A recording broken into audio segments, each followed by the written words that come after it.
հոգեբանական տերորի, նվաստացումների, շանտաժի, ֆիզիկական ճնշումների շարունակաբար կիրառմամբ սեփական առավելություն ընդգծելու ցանկությունը մասնագիտական ձևակերպմամբ բուլինգ է կոչվում։ Այն տարածված է հատկապես դպրոցահասակների շրջանում։ Անցած տարվա հոկտեմբերին օրենսդիրը ընդունեց երեխաների իրավունքների եւ երեխայի պաշտպանության համակարգի մասին օրենքը։ Առաջին անգամ տրվեց բուլինգի սահմանումը, որը բռնության տեսակ է, նաեւ ամրագրվեց երեխայի նկատմամբ բուլինգն արգելված է։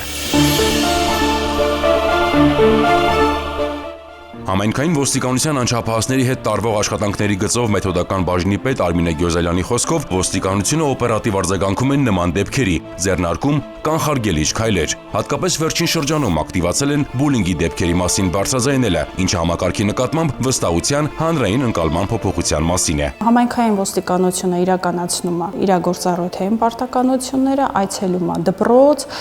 եւ այդտեղից սկսվում է իր աշխատանքը։ Երևանի 177 հիմնական դպրոցի տնօրենի ժամանակավոր պաշտոնակատար Էվելինա Մանգասարյանը պատմում է, որ 1000-ից ավելի աշակերտ ունեցող դպրոցում եղել են բուլինգի դեպքեր եւ համայնքային ոստիկանության հետ համագործակցված աշխատանքի արդյունքում խնդիրը հարթվել է։ Մենք մշտապես համագործակցություն ենք ունենում համայնքային ոստիկանության հետ,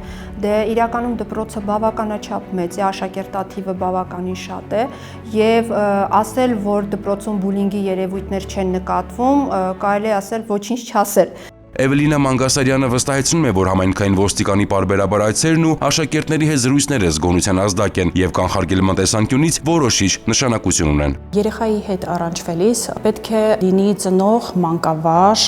հոգեբան եւ իրավապահ համակարգի փոխհամագործակցված աշխատանք։ Դպրոցի հոգեբան Քրիստինե Ալեքսանյանն իր պրակտիկայում բազմաթիվ նման դեպքերի է առնչվել։ Ասում է, ոչ միայն պետք է աշխատել բուլինգի ենթարկված անչափահասի, այլ նաեւ բուլինգի ենթարկողի բուլերի հետ։ Բուլինգի բացահայտման եւ վերհանման համար շատ կարեւոր է դպրոցի դռնապանից մինչեւ դպրոցի տնօրենը, որպիսի իրազեկված լինեն բոլոր դրսևորումներին։ Տարիների ընթացքում ունեցել ենք այնպիսի դեպքեր, որոնք որ ավելի իրավական խախտման դաշտն են տարել եւ այս պարագայում բնականաբար մենք համատեղ աշխատում ենք նաեւ ոստիկանության հետ։ Երեխայի լավագույն շահերը պահանջում են, որ բուլինգի մասին բարձրաձայնեն, ոչ թե թաքցնեն, հատկապես որ օրենքը թույլ է տալիս գաղտնի պահել տուժողի անունը։ Շատ կարևոր է ծնողներին լսել, բարձրաձայնել, չթաքցնել, դիմել ոստիկանություն, որովհետև